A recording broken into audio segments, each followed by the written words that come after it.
Hi, I'm Brody. Hi, I'm Corey, And we're gonna be honest. Today we're watching Mad Max, Fury Road.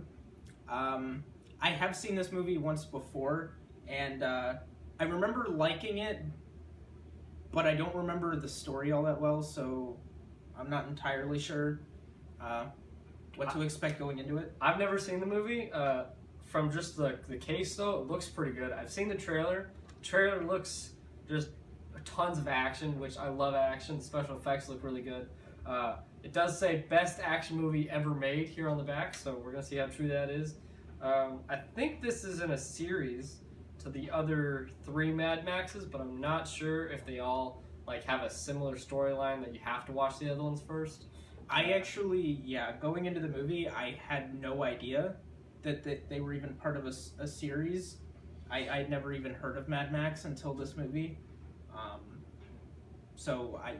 I really don't know. But it is directed by George Miller, and the main character is going to be obviously played by Tom Hardy. So we're going to get in, we're going to see how this goes. All right, we'll see you afterwards. All right, so we just finished watching the film, and I guess now we'll talk about it. Yeah. Oh, God. This was I had high expectations, granted, because the case did say it was the best action film ever. Do you think that holds true? No. No. I feel like it was lacking in several different spots, but we're going to go ahead and we're going to talk about it individually, more broken down. So, just overall thoughts. What did you think of it? Just like the whole thing as one. It's hard to say. There were definitely parts that I liked, but there was a lot that I didn't like. And I think that in terms of a coherent movie, no, it was pretty bad. I think that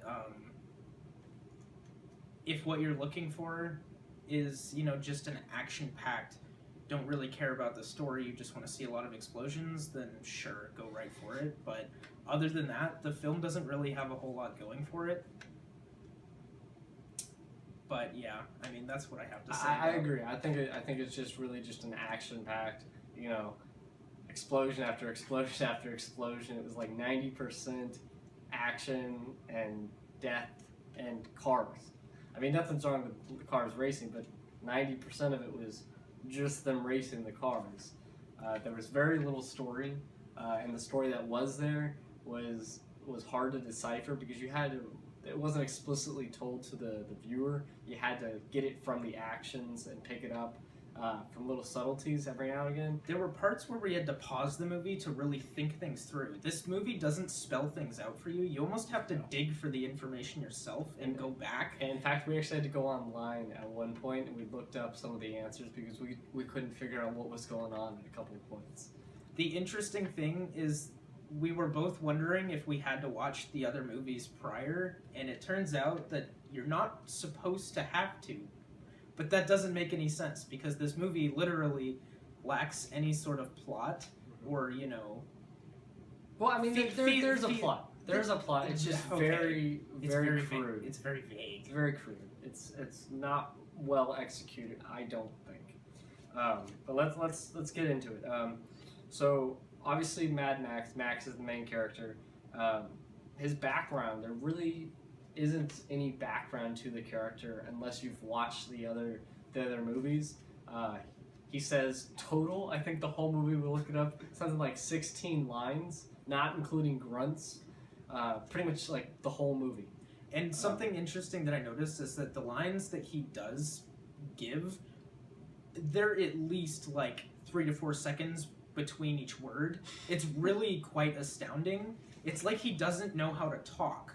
And I don't know if this... Well, he's right. They're a couple seconds apart, and they're not emotional or story words. They're more like demands, like, hey, cut that, do that, jump over there.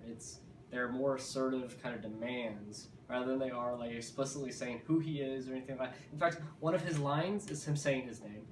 Yeah, in fact, that's one of the big major plot points is when something really dramatic happens in the film, he says his name. Yeah. He says, "My name is Max." Yeah. And we were both just kind of like... I actually laughed At that point, I know it was supposed to be dramatic, but I actually laughed. So did I. It was. I mean, so you're not supposed to have watched the previous films, as we already said. When we looked it up, he actually, I got a couple different answers. I got one that he's like, he was previously a police officer and he was a motorcycle officer. Now he's trying to be, law enforcement here in this wasteland. Wasteland, yeah.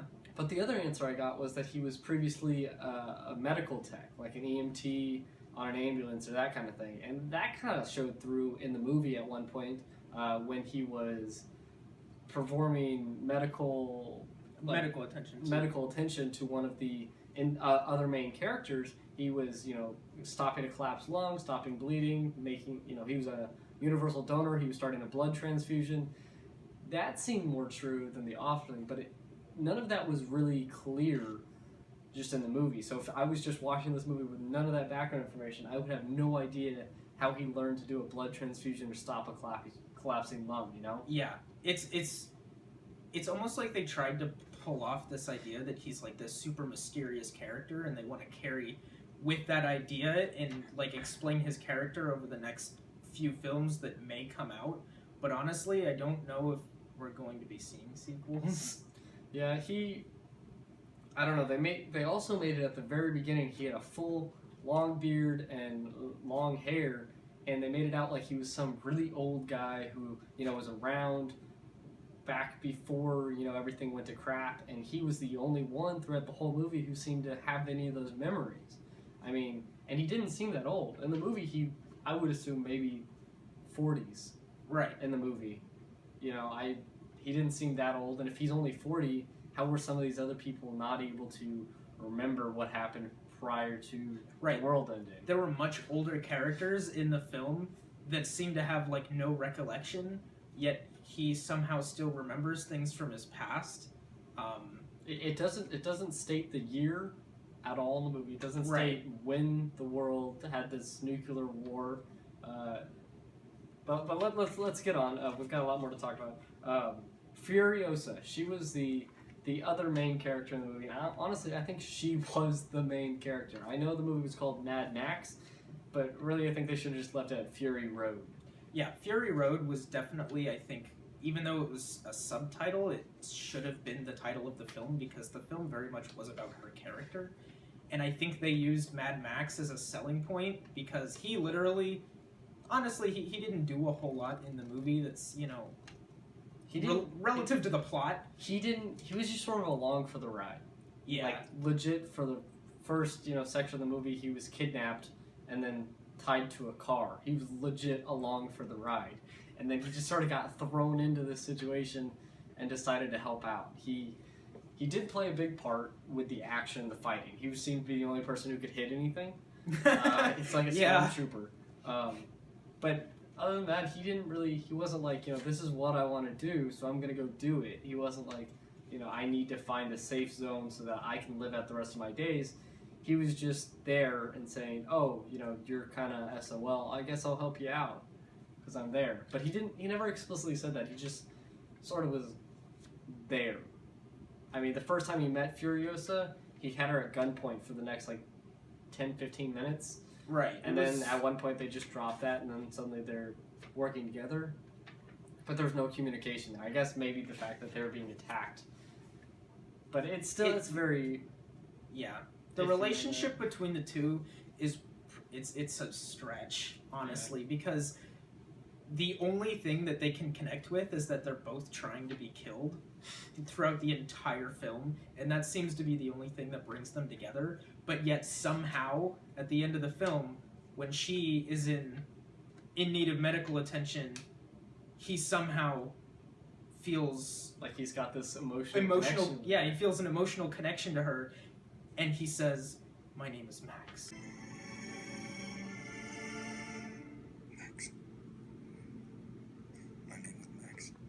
It's like that was the big selling point of the whole movie.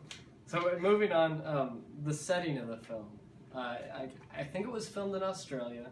At first we thought it was filmed in a desert here in America, like in Arizona or Nevada or something like that. It was filmed in Australia, according to the internet. I didn't realize that Australia had that much desert, but that's really cool. Obviously, I didn't know that. I think the desert atmosphere really does give it that wastelandish vibe. It was really nicely. There was a lot of good cinematography. It was. Oh yeah. I mean, it was well filmed. That's The not camera, a question at all. the camera work was very entertaining and very unique. It wasn't, it didn't feel like every scene felt the same. There were a lot of really unique angles that they got that didn't feel like they were taking away. There were some really cool scenes, and I think they worked really well with the concept that they were trying to go with. I think that brings us into the whole art direction. Yeah, well, and before we get to the art direction, just more about the setting. I don't know about you, but I noticed that every time they got into a fight scene, suddenly it was flat desert. No sand dunes, just flat desert for as long as the eye can see, it's...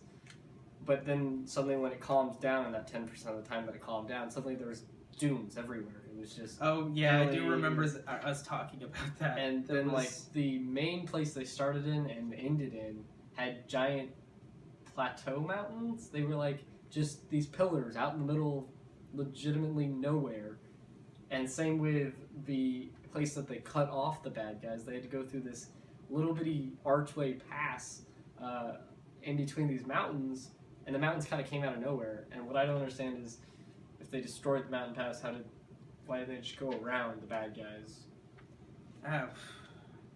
I think it was.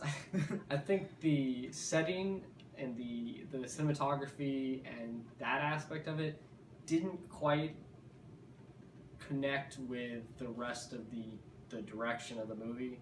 I think they did a really good job.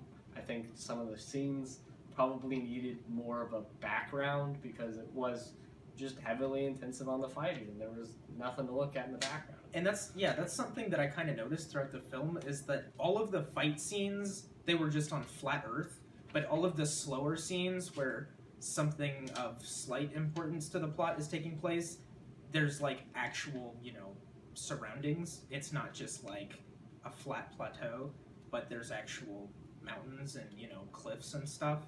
And I found that a little weird. And there's actually one scene where they do a bird's eye view of them driving, and there are dunes around them, but it looks completely CGI, and it almost makes you wonder, it wasn't rendered properly. Yeah, it makes you wonder, was the entire film just flat and they just added everything in, or how exactly did they do that? I have no idea, but playing into that, when it was slow at one point they find this naked girl screaming for help on top of a telephone metal structure that has the telephone wires, but that was the only one. There was nothing else around it. It was in the middle of a sand dune. Nothing else. That was the only piece of metal you see. Aside from their cars and their gear, the entire movie just out in nature. If this was really a post-apocalyptic world, what happened to all of civilization? Where unless of course everybody, for whatever reason, they just decided to go to the middle of Australia where there is nothing. I guess I would like to see more civilization in the future. Yeah, I guess you could maybe go along with the idea that people were just scavenging everything for scrap, but at one point I remember asking you where are all the roads? Because there was one road that they were traveling on for the first 10 to 20 minutes of the film, but then they decide to go off the road, so you never really see any. Yeah, there's one road and then there's no roads. Right. The rest of the movie. No roads anywhere. Everything's just covered in sand. And I think at the beginning, the main bad guy, who we'll get to here in just a second, he sent this war party, or some kind of scavenging party or whatever, out of their base, down that really long road to a ammo factory. Why would you put the ammo factory, your only ammo factory, miles and miles and miles away down the road, and have to send scavenging parties out there? That just doesn't seem, even well defended at all, because if your war parties are back here, you have nothing to defend. That didn't make sense to me. Okay, but let's move on. Yeah. To the bad guy. Okay, he I really liked the concept, like the art of him. The design was his really costume well design done. was cool, and it made you. Here's the problem with it: it made you want to know about his character, and it made you really interested in who he was. But does the film do that? No.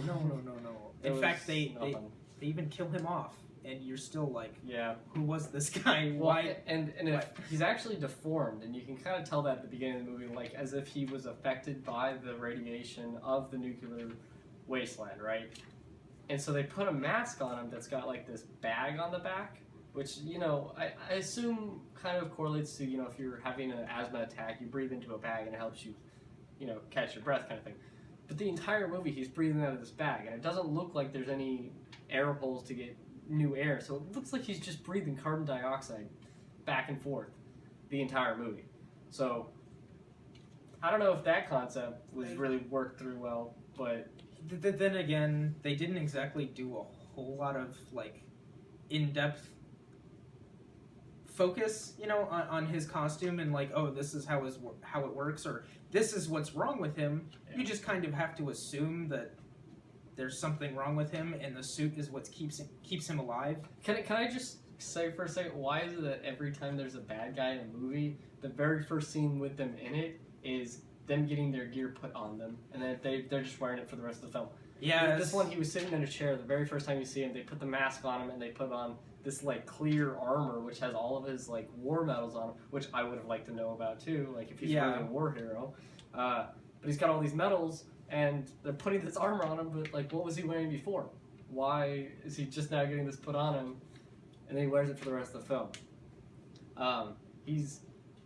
He also ends up leaving the base. Like, if you were the head leader, like the president, you know, you don't just go out with your soldiers. You have to stay back, because if something happens to you, now there's no one to lead. Well, in that regard, it almost makes me think that, you know, maybe the reason he did is it was a kind of a respect thing, and that's why people treated him with such respect at the beginning of the film, is that he was the one to go out and, you know, fight for the rest of them. But then again, that falls flat at the end of the movie, and I think we'll get to that.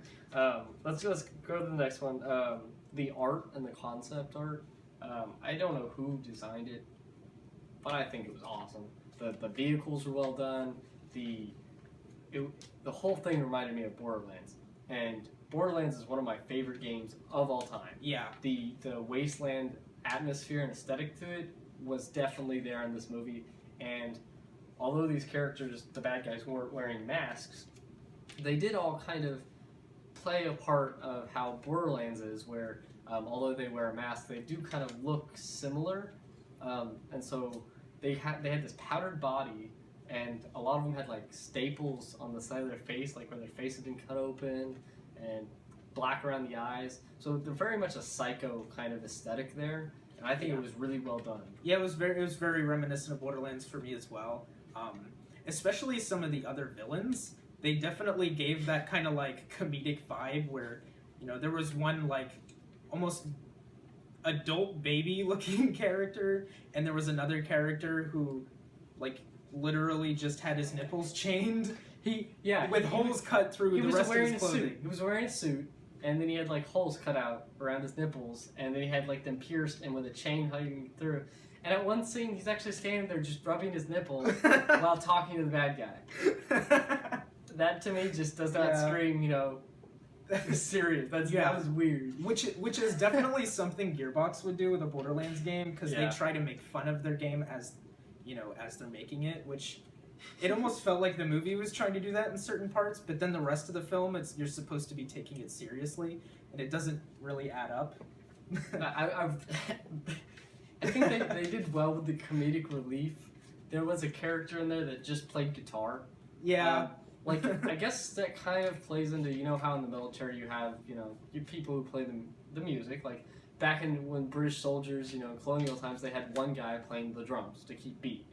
I don't know if this was, you know, that kind of aesthetic, or more of just because they wanted to feel badass, but basically they had a guy who, I guess he was blind. He had it was red ribbon around him. He was the only guy in the whole movie wearing color, and he was like strapped with like bungee cords to the front of one of their war machines, and he was just playing one of those guitars that's got like two necks. Yeah, I think and it it was had like flames coming out of it the whole time, and he was just constantly playing the same song. And so, so I don't know if he just played the same song the entire time they were driving, but that would get annoying to me. Yeah. Interestingly enough, yeah, the setup was really strange. I really liked the concept, and actually that character reminded me a lot of a Borderlands-esque thing too. He kind of had like this throne of speakers surrounding him too, which didn't really make a whole lot of sense because it didn't seem like he was playing that loud. But it was very funny. And just one more thing on that. Like at one point, he does get Max like starts beating the guy up, but he's not like really focused on him. He's beating up him and some other guys, and then he jumps off, and the guitarist like jumps back down and picks up his guitar immediately and just starts playing it like nothing happened. Like he wasn't just getting the crap beaten up. So that was kind of weird. So moving on, we're almost done. To the ending. Do you think the ending did it justice? No, I don't think so either. It was very, kind of feels like they got all the way up to the end, and then they were like, oh crap, what are we gonna do now? And so they went ahead and they were like, okay, well, why don't they just go back and everything's fine? Like, I liked I liked the idea of them going back. You know, it made a little bit, that was the one line I think that Max said that actually kind of made a little sense to me, is, you know, it makes more sense for survival for them to take their chances to go the shorter route and take back the Citadel, is what they called it, where you know, the main antagonist was controlling all of the fresh water. It made more sense for them to try their best to, you know, recapture the Citadel than to travel however long they said, 160 miles or something. All they like had that. was motorcycles, and they were like, yeah, let's travel 160 days in one direction on gas. Like, how futuristic is this when they're using these really like old, tiny, beat up motorcycles that you can travel in one direction at full speed for 160 days on a motorcycle? Like, are those hybrids or something? I think it was rushed to the end. Like, they were like, okay, well, we spent 75% of the movie getting up to this point, now we're like, oh crap, what do we do? So let's go back. And they went back and they killed the main leader. They pull up in his car. And I don't think we mentioned this, but basically the way the Citadel was set up was there was a bunch of, like, for lack of a better word, they were homeless people down at the bottom. They were these people that were just scavenging for anything, that were all at the mercy of the bad guy, the leader, here at the top of these like mountainous plateaus. And when they pull up, they all kind of surround them and they're all chanting, you know, because they think he's back. And the bad guys, the ones that are all the painted white and black, you know, circles around their eyes, they come down and they, you know, tell them to reveal themselves. So Max gets on the front of the car, shows them the dead body of their master or whatever, and suddenly all the people around them are like chanting like, whoo, like, let him up, let him up, let him up. And I mean, I kind of understand if he was really that bad of a person that they're like, oh yes, he's finally dead.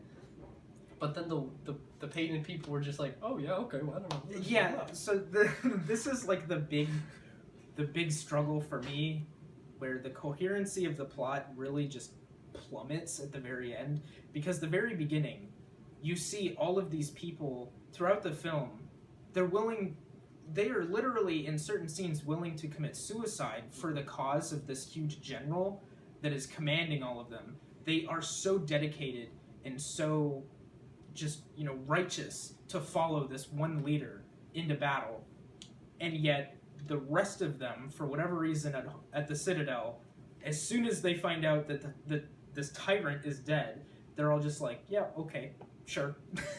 They actually state at some points where they're like, oh yes, I'll walk in Valhalla with you. He'll walk with me to the gates, you know.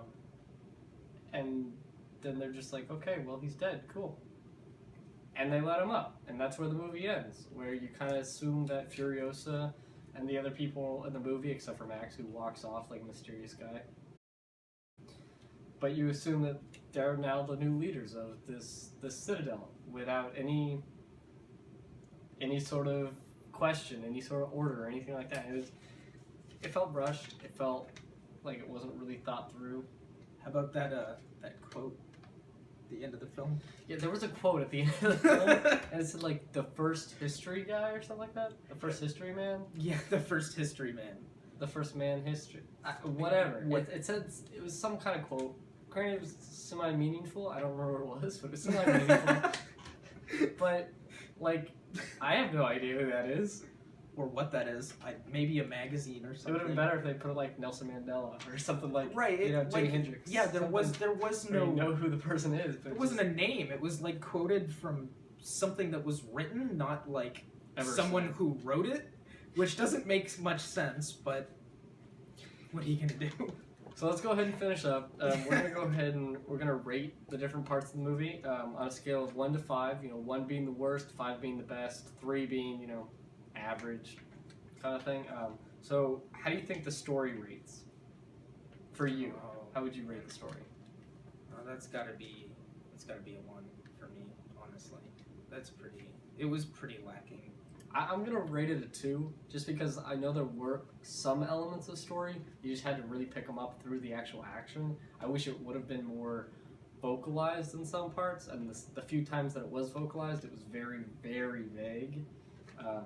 Well, see, But and that's where my score is lacking a little bit, is because I'm okay with there being like this small things here and there, and you have to do the work to kind of pick things up, but everything is there for you to figure out. But there were moments where we had to do the research ourselves on the internet to figure out what was going on. So that for me is why it's a 1. it's a 1, because like a movie is supposed to be coherent regardless of the continuity is supposed to be there. And it wasn't. yeah. You're not supposed to have to do outside research to understand a film unless it's some super complex film. But this wasn't. It was an action flick, and you know, some people might criticize us. Some people might criticize us for, you know, oh, it's just an action movie, but it's still a movie. It has to have movie elements. It can't just be explosions and death and. By the way, it was rated R. It gets a pass for that. I kind of understand, because normally if you rate a movie R, it's just going to have a lot of death or nudity in it. This didn't have nudity, but it had a lot of death in it. So well, that's not true. There was the one. It didn't show anything. Oh well. But it would. If you are a parent and you want your child to see this, I highly recommend against it, because there's a lot of violence, and at one point some guy gets his face ripped off. How would you rate the acting? All right, so this honestly, I'd say, God, it depends on the character, but I'd probably give it a 3. It's about average. That's what I'd give it a 3. I think the acting was I think it probably could have been better, maybe due to direction problems, and then I think mainly the problem with the story and everything. Well, it was the script. It's not necessarily the actor's fault that there wasn't that much story. That, you know, Max is mostly just a bunch of grunts. But I'll give it a 3. I'm wondering if the reason they did that is because they really did want to focus on Furiosa. But if they were going to do that, why did they call it and why didn't they give her more? Right, they didn't more like screen time to talk. They didn't really. She didn't talk. I mean, she did. She talked more than Max, for sure. She was the only other character in the movie that really talked. Yeah, and it was very, very little. Hey, before we go any farther, I forgot. There's one of his minions, like painted white guys, that like is following the whole film, and you can tell right off the bat, the very first scene he's in, that he's gonna be a main character, right? Yeah. And if you haven't watched the movie, basically the main bad guy has like 6 wives, and they're running away, and that's why Furiosa's helping them. And so the pasty white painted dude, what are we gonna call it? Let's call him Dave. I don't know his name, Dave.